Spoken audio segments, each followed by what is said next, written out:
The following program was provided by an independent producer solely responsible for its content. The opinions expressed do not necessarily represent the views of this station, its staff, board of directors, or underwriters.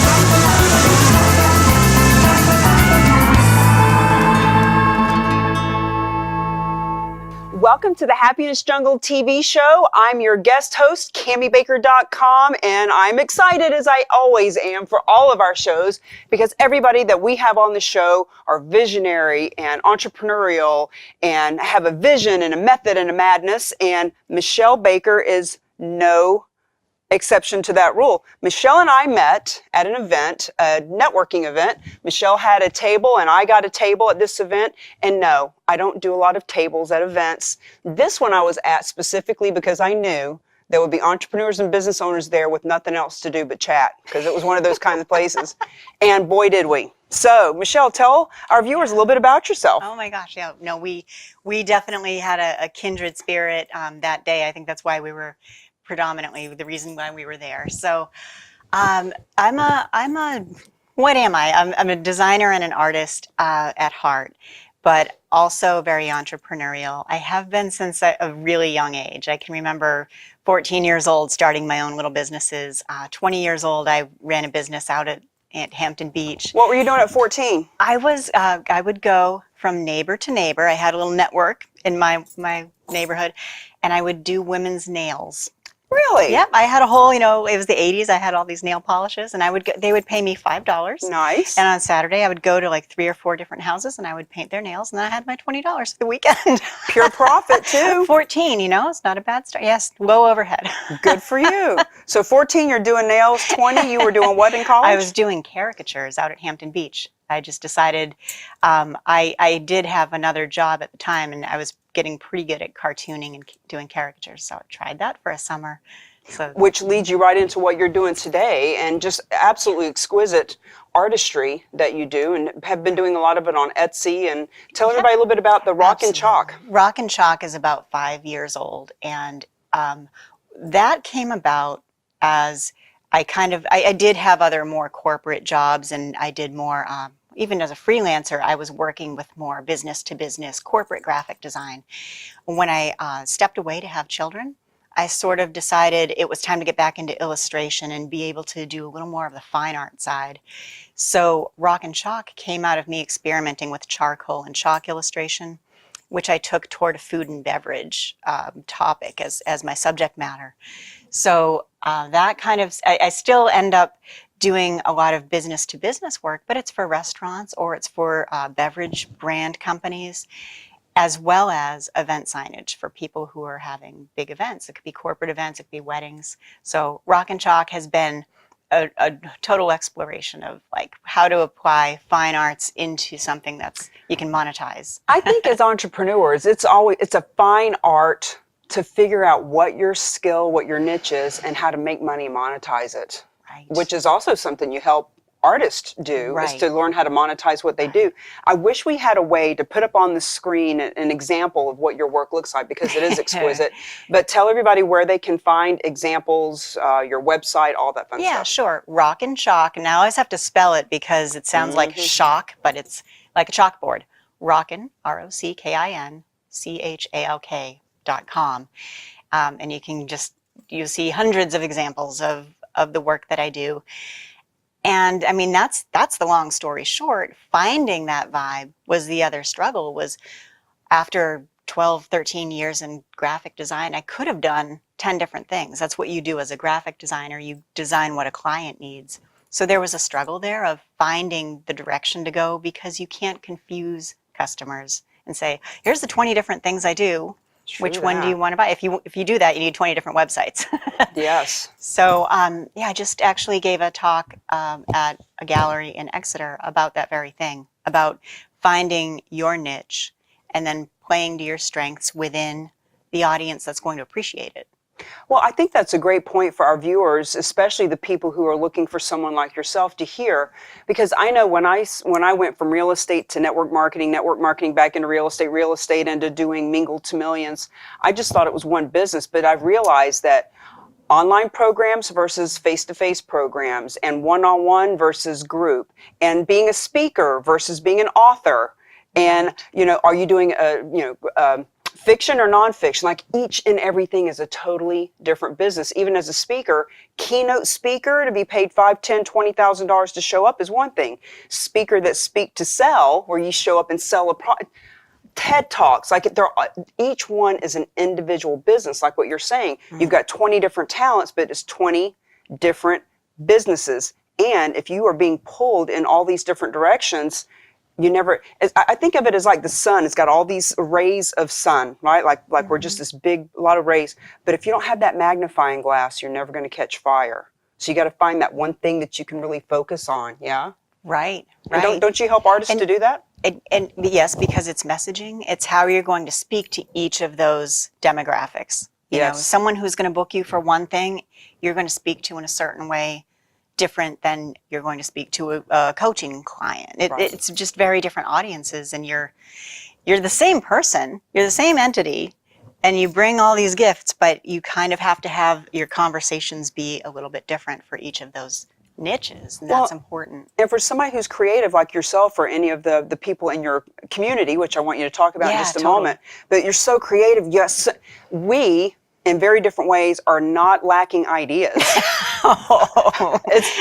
Some people just don't know what they want to do. They want to be successful, but they have no idea. And then there's those of us who have so many ideas that we can just go in all these different directions. Right. So talk to me about how you help someone to figure out what their niche is and what your group is doing. Okay.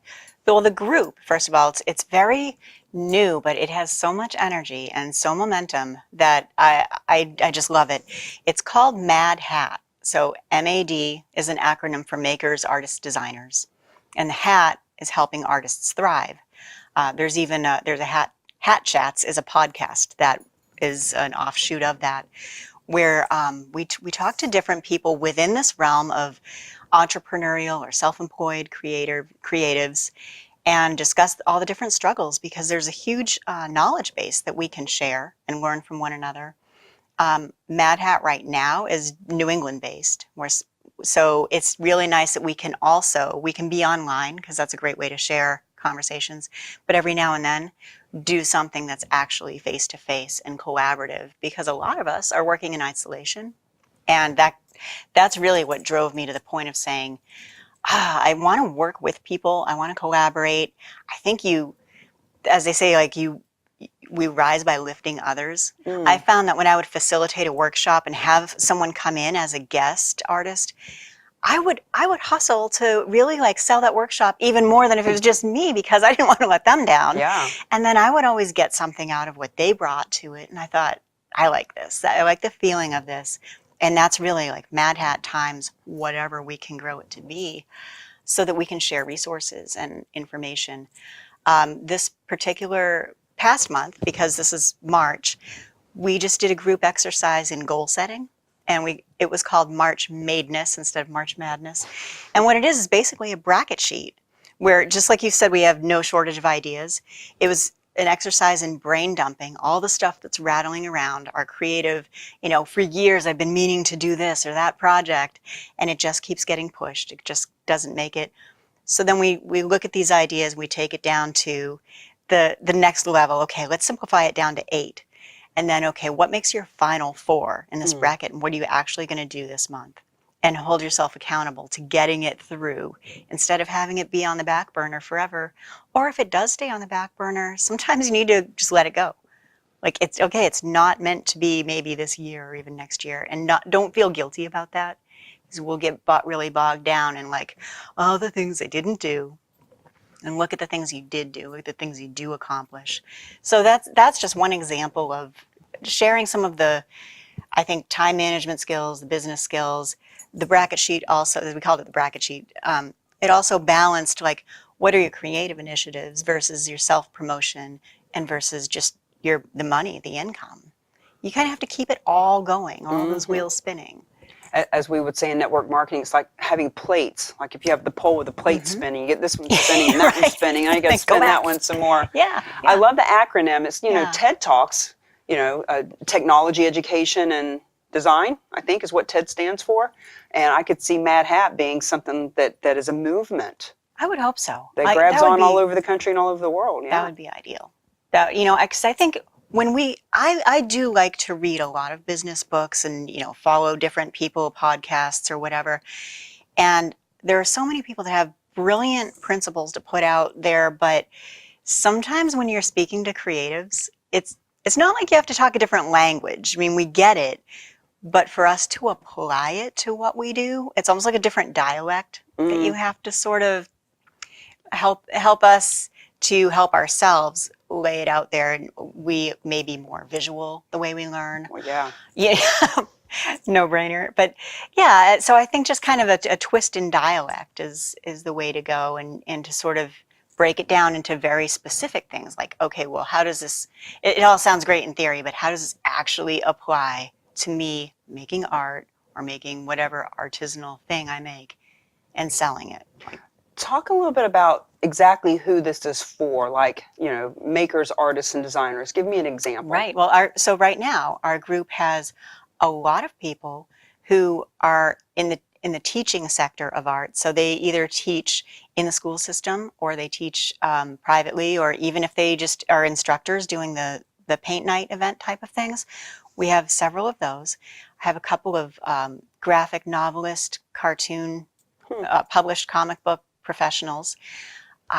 We have people who make novelty gifts, woodworkers, crafters. So it's really everything, makers, artists, and designers. I'd like to get more designers in too, because where I see a gap that needs to be filled is sometimes people are so into the making aspect, they get very overwhelmed by all the things we need to know with technology or different selling platforms or social media platforms. And I think there could be a good synergy of between people who work in graphic design more. So what are some other titles and positions? So for people who are watching that maybe know people, who are they looking for to share? I would say if anyone the people who would get the most out of Mad Hat and be the great asset to it are people who just want to use their creative energies to monetize it. To actually, not just a hobby where you just, maybe you're at that stage right now where it is a hobby, but if your goal is to get it to bring in some income, or if you're actually doing it as your income, that's where you'll probably generate more momentum for yourself, because it's a lot of very practical things. And some of it's hard, some of it's not. It's not all like, oh, we're just going to all sit together and paint, Well, if it's costing you money, it's a hobby. If it's making you money, it's a career. So you're looking for people who want to make it a career. And when you talked about making things, I remember when we first started talking about this, when you first created it, it had something to do with us talking about you doing some cause marketing and giving back. And E68 is something you're really passionate about. We'll talk about that. Yes. And we talked about maybe having some kind of an event where all of these makers and artists and designers are creating things that maybe could be sold as a fundraiser for that. Exactly. Yes, that's underway. Thank you. So MAD, although it's makers, artists, and designers, I also tell people when they come into it's just joining a Facebook group for now, but when they come in, I say, I'd also like to see it MAD, make a difference. I'm at a point in my life where I feel like I've been very blessed to be able to do the kinds of things I've been able to do, and to give back to the community is just a really big part of what I want to incorporate into it. Because I do sort of thrive on that whole marketing aspect of stuff, there's a local New Hampshire-based charity called End 68 Hours of Hunger. And it's a phenomenal organization. They bring food into the school systems to send home on a Friday with children who are, getting the, what do you call it, subsidized meals for people who meet that income restriction. And on Fridays, there are a lot of children facing hunger issues and food scarcity issues. So this organization goes and they just anonymously, they'll be told by the guidance counselor or by the nurse of a school, we need 30 bags or 40 bags, whatever it is, this week. And they'll pack up these bags of a value of $10. and drop them off at the school. So the school system that we're supporting with this fundraiser is the Derry school system, Derry, New Hampshire. They're giving out almost 150 bags right now a week. Wow. And when I found that out, because I'm in Derry all the time with my kids, it was very eye-opening because it's a sleeper issue. And this organization is doing their work every week, but any money that they get for their work has to go only to food, no marketing. And so that for me was just a no-brainer because there are thousands of great charities that we can be involved with, but this one was very local, very easy to wrap your head around, and they didn't have a marketing budget. So we're bringing some awareness through our event that we're having. I think you found this group because I had mentioned it, that Paula Baxley, my other client, is very passionate about it. Yes. And I know about it, what you mentioned. So for our viewers, for the reason they call it ending 68 hours of hunger is because they leave on Friday, these children, and they go for 68 hours of being hungry over the weekend until they go back to school on Monday morning. Now, when you mentioned that the volunteers and the helpers are packing these bags, how do they give the bags to the kids without embarrassing them, like sliding it to them to take home? And is it's not just a crappy Walmart like throwaway bag? Yes, actually, it is now. Yeah, it Just to make is it a easier? disposable bag because they're less, they're not notable. It's just a little plastic bag. When they can't give them a backpack every week, that would be very expensive and be And some of the stability issues of this, those are just going to get lost. Yeah, a lot of the time. But they will, the kids will run by the nurses or guidance office at the end of the day, and it's just done very discreetly. Gotcha. Yeah. So no, your initiatives that you have done with cause marketing is what brought all this onto the radar for me. And I read your book. It was shortly after we met at that initial networking event that I met you at. I read your book, and you've seen it, right? It's so highlighted. It was like a rainbow just, bled all over this book.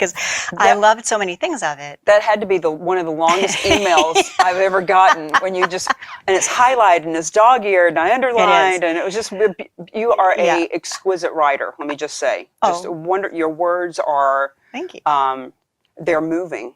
Thank you. Even in an email or even in a text that I get from you, like thank you. You're not just an artist with visual things. Like you create art with the words you use, and I just want to share that with you. Thank you. I want to honor you. I appreciate that. Well, so you need a book too. Okay. Well, I started with a podcast because it's faster, but then we transcribe and we create a book. There's so much content that can be generated from this, and again, like coming from outside of just what I know. So one of the podcasts I've done, I interviewed Joseph Schmalke, who is a comic book artist. He raised $3,500 on Kickstarter on his first day of Kickstarter. And I said, we need to talk about that because I've never done a Kickstarter. I've always been afraid to, but it looked interesting. And so we break down into bullet points what makes that work. What do you need to do running a Kickstarter? So that's one of our hat chats. So what we have going on now, though, is we have a local coffee house, Beantown Coffee in Hampstead, who's hosting our an exhibit where basically you'll see a bunch of Mad Hat artisan work. Really? Yeah. I am totally out of the loop with this. This is happening fast, Cami, like very fast. I want to know what's going on. So we're doing some of the items are cash and carry, and some of the items are 50-50 silent auction. So it's fundraising. The money will go to end 68 Hours of Hunger, but it's an awareness campaign so that people in the area can see some of these talented artists that we have living right in our region, and they can then go and find where they can buy their things, whether it's online or brick and mortar. So say the name of the place again, the address, and what they're doing. Beantown Coffee House. They're in Hampstead on Route 111. And Ed Goyette is the owner of Beantown. He has, ever since he opened the doors there, he's been like a pillar of the community and always has believed in community outreach. So that was a perfect fit. Then we will have an event where we kick it off, and we'll have an event where we close it up too, where the silent auction closes, and we'll have some of the Mad Hat artists there. But bringing through the whole thing, we'll have about, say, 20,000 people that month come in and out of the coffee house, and all of those people will have an opportunity to learn about End 68 Hours of Hunger. So the fundraising is, of course, it's important, but even more than that, having a new, 10 or 20,000 people know Yeah. that this organization exists, that's really the drive behind it, so that we can bring that to light. Well, and I'm always thinking of things that people need. So like I've done the bra drive, and I was part of Right. helping with the diaper drive, Right. and now there's a gift card drive going on. So I'm always looking for things. So when I think about in 68 hours, I think about gathering up, fruit cups and things. But as you've mentioned, what they really need is money, because they need to buy the things, because people donate a can of corn and a box of mac and cheese. That's not going to Yeah. do these kids any good. So it's specific things that they need, and they really need the cash for it. It is, and my kids do karate locally, and they're going to be doing a food drive. It's okay to do the food drives. It's just you really do get a lot of weird stuff when people go into like clean out my pantry mode. Yeah. And we're not looking for the old expired lima beans. It's, when you go to pack when you pack bags with E68, you go into a room and they have shopped. And it's almost like a little grocery store. It's like this shelf is all peanut butter, and this one is all tuna fish, and this one is all ramen noodles. Sure. And, hundreds. So they're going through $1,500 a week. So when you say peanut butter and tuna, just for example, Yeah. to let people know what you're looking for, do you actually put cans of tuna, or is it the packs so the kids can eat it easily? And when it's the peanut butter, are you talking about the big or little ones? Like, what do they need? Well, I've seen both with the tuna. It's even if you buy boxes of cereal, what they'll do is they'll take it out of the box and just put, less packaging. They want these bags to be as discreet as possible, and they want them to. Some of these kids are little, and they have little backpacks, and you want to try to fit it in there, or just so that they can carry it. If you're giving them the 24-ounce can of tomato pasta sauce, and a gallon of cereal, like that's just too much. So small and single serving is good. The canned pastas are really good. Easy meals.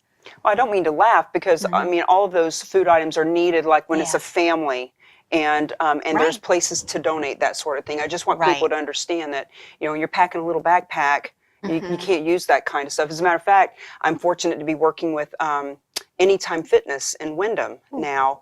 They've hired me to come in and do kind of the sort of thing like what you and I are doing as a entrepreneur and a person without brick and mortar. Well, they've got brick and mortar. They've got this room that can be used for meetups, etc. We're going to do a drive, and because it's a fitness place, we're going to do a healthy food drive. So in other words, they're going to be gathering up, granola bars, Great. and fruit cups and Great, things that yeah. aren't quite as bad as mac and cheese. Yeah. So, and they'll be finding places like this to donate it to. So, Yeah. Oh, that's Yeah. awesome. So what do you want people to know about Michelle? Like, who needs to find you? Who are you looking for to find you?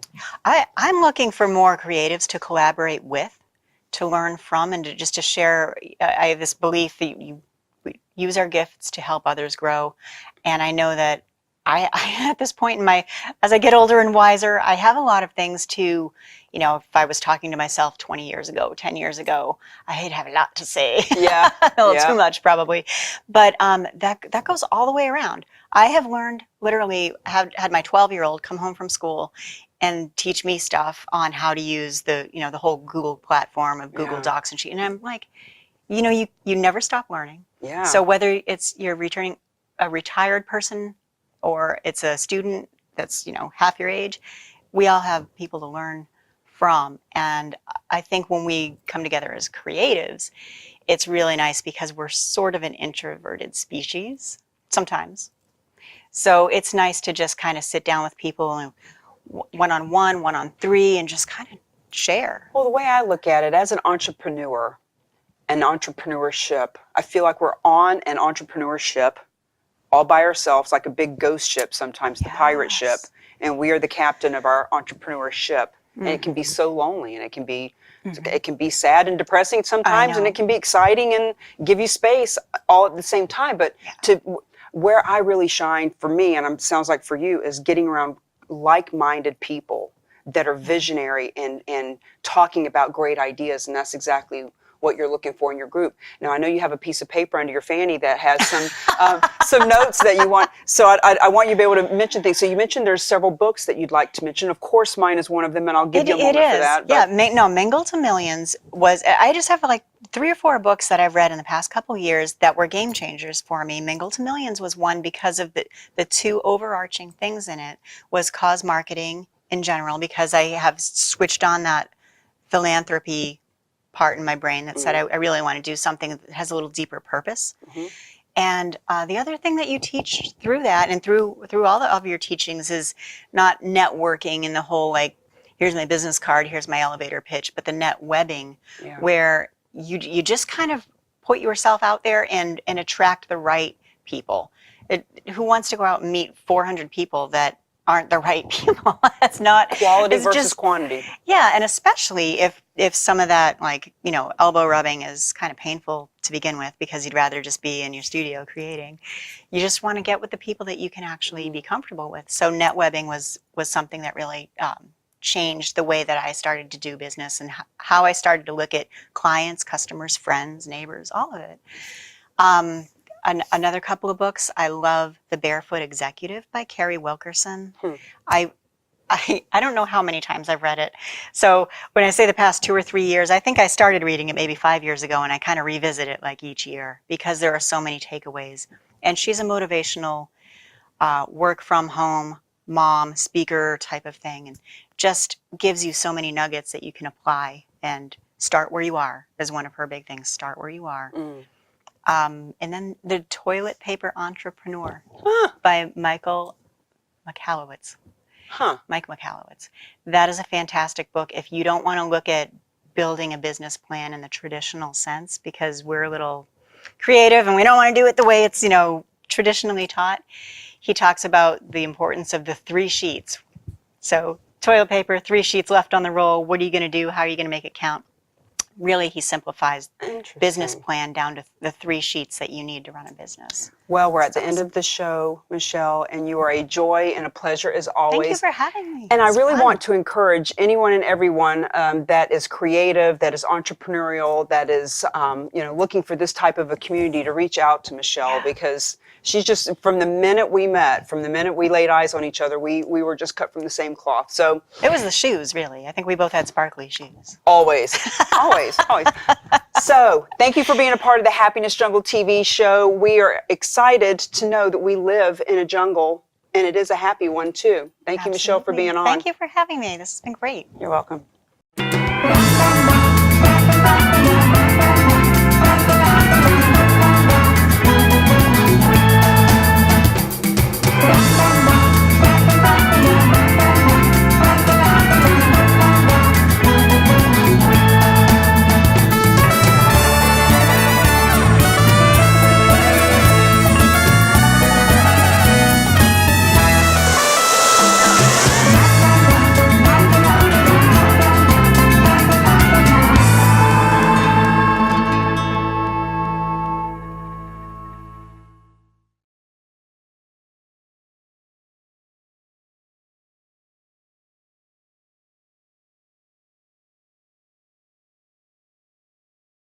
The preceding program was provided by an independent producer solely responsible for its content.